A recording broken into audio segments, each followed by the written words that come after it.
नमस्कार, मैं कमलेश कबीर आपका एक बार फिर स्वागत करता हूं इस नए एपिसोड में। आज के इस एपिसोड में हम फिर से बात करने वाले हैं बिहार चुनाव से संबंधित। आज 25 अगस्त को राहुल गांधी और तेजस्वी यादव की जो यात्रा चल रही थी, वोटर अधिकार यात्रा, उसके ऊपर ब्रेक लगा दिया गया। कल 26 अगस्त को प्रियंका वाड्रा का जो है वो इस वोटर अधिकार यात्रा से जुड़ना तय माना जा रहा है।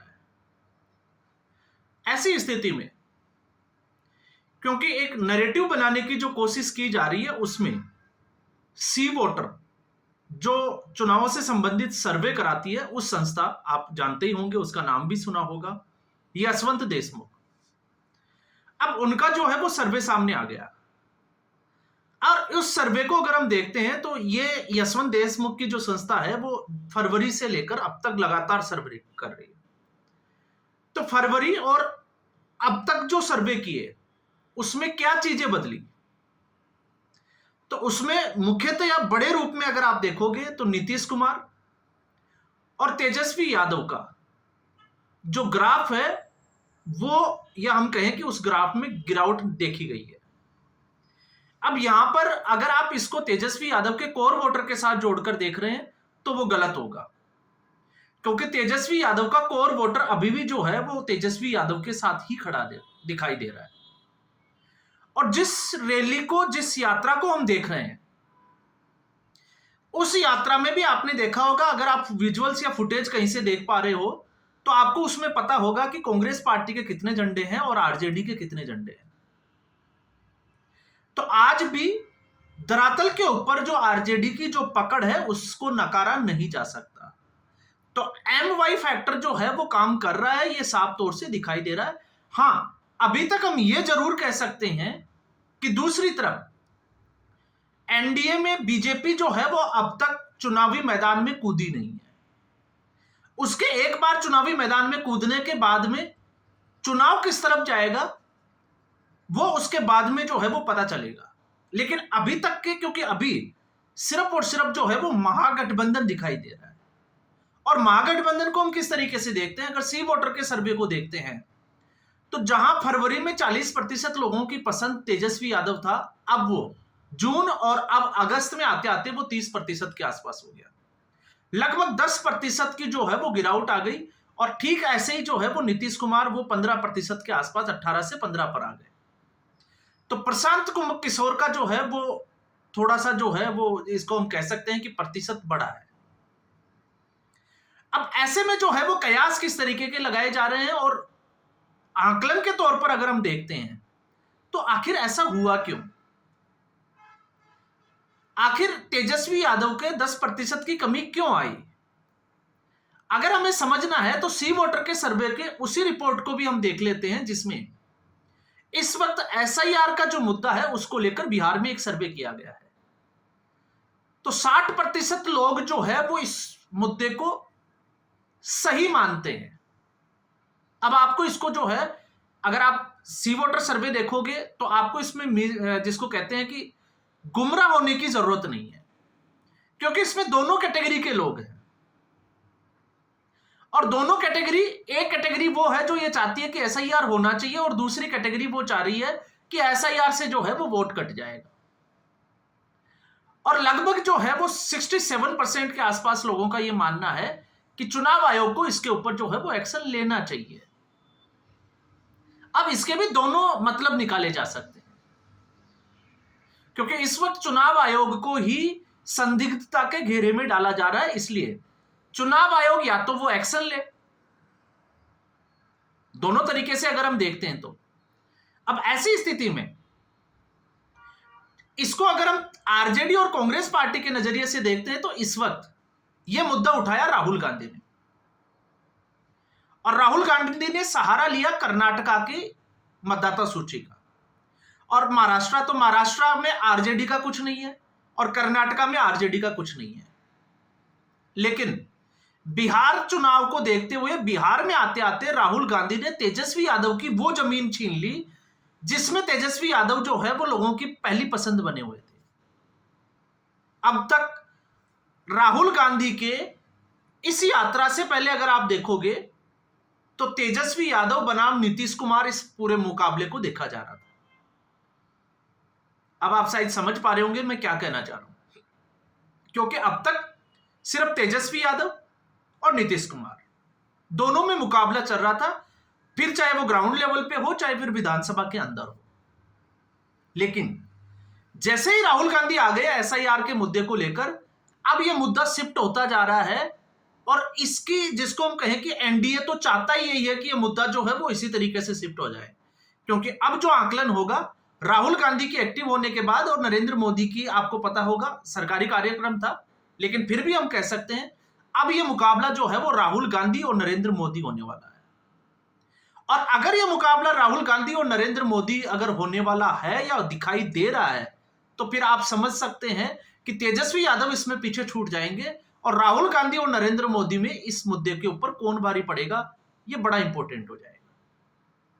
और जो लोग आज जो है वो चिल्ला रहे हैं, अब चिल्ला कैसे रहे लोग, क्योंकि कांग्रेस या हम कहें कि वामपंथी जो चाटुकारी पत्रकारिता वाले हैं वो लोग इसको जो है वो बहुत बड़ा करके दिखाने की कोशिश कर रहे हैं। लेकिन एक जो सच्चाई है वो ये सच्चाई ये भी है कि लगभग 7 लाख मतदाताओं के मतदाता सूची में नाम है, सिर्फ 65 लाख के ही जो है वो नाम कटे हैं।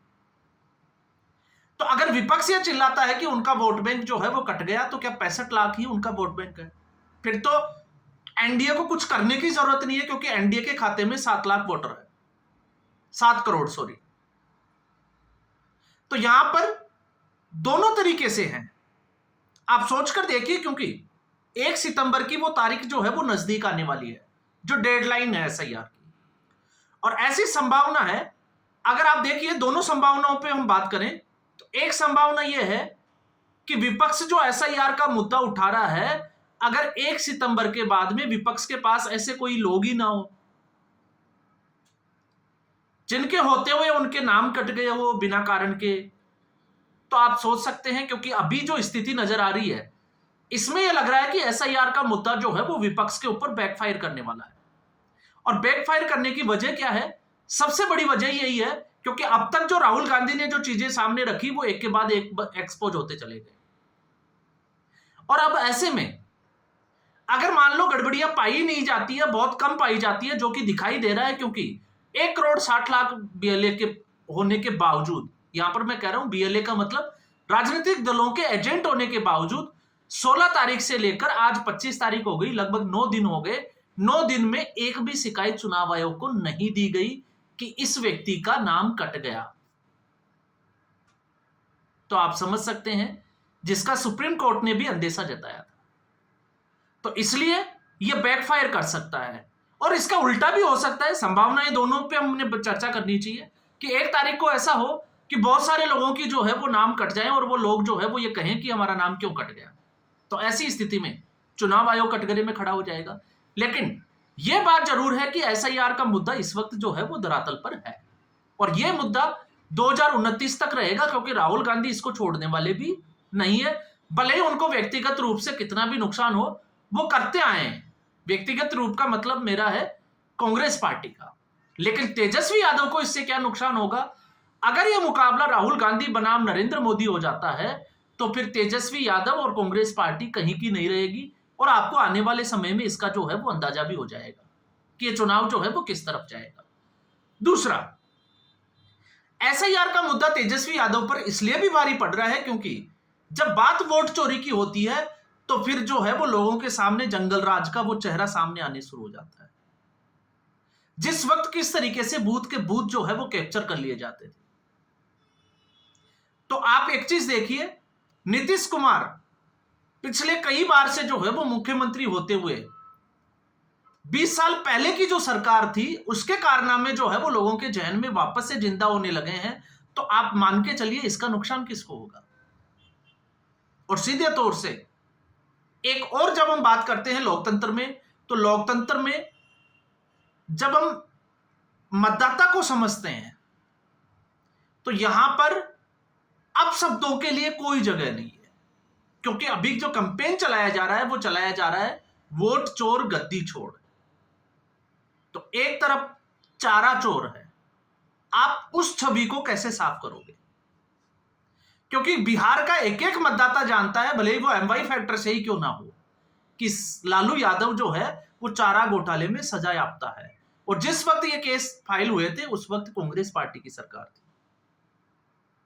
तो अब ये यहां पर भी जो है वो तेजस्वी यादव के लिए नुकसान वाली ही स्थिति है, कोर वोटर के हिसाब से नहीं, मैं उनकी छवि के हिसाब से कर रहा हूं कि तेजस्वी यादव की जो लोकप्रियता है उसमें, और फिर जो आरजेडी है उसकी छवि जो है उसमें क्या लोकप्रियता में कमी आई है या बढ़ोतरी हुई है। और इसके अलावा अगर हम देखते हैं तो एक और चीज फिर सामने निकल कर आती है, क्योंकि लोगों में अभी भी जो है वो राहुल गांधी के प्रति अगर हम एक पक्ष को लेते हैं तो मुझे लगता है कि हमें दूसरे पक्ष को भी देखना चाहिए। क्योंकि जब हम चुनाव आयोग को कटघरे में खड़ा करते हैं तो लोगों के जहन में यह भी सवाल खड़ा हो जाता है कि राहुल गांधी को एफिडेविट देने में क्या दिक्कत है। आखिर राहुल गांधी जो है वो एफिडेविट क्यों नहीं दे रहे हैं? और राहुल गांधी जो है वो लगातार जब से ये मुद्दा उठा है उसके बाद से आपने देखा होगा ज्ञानेश कुमार चुनाव आयुक्त को जिस तरीके से उनके परिवार को और उनकी जाति को लेकर जो है वो ट्रोल किया जा रहा है, कहीं ना कहीं कांग्रेस पार्टी से जुड़े हुए सोशल मीडिया हैंडलर्स की वजह से, तो ये भी जो है वो बैकफायर कर सकता है महागठबंधन को। तो यहां पर पिछले वीडियो में भी हमने बात की थी कि प्रधानमंत्री बनने के चक्कर में कहीं ऐसा ना हो कि तेजस्वी यादव से मुख्यमंत्री की जो कुर्सी है वो छूटकर बहुत दूर चली जाए। और अगर ऐसा होता है, सोचकर देखिए कि अगर यह मुद्दा जो है वो महागठबंधन पर बैकफायर कर जाता है तो फिर आरजेडी, कांग्रेस पार्टी का तो हश्र क्या है वो पूरे देश देख ही रहा है, फिर आरजेडी कहां जाके रुकेगी।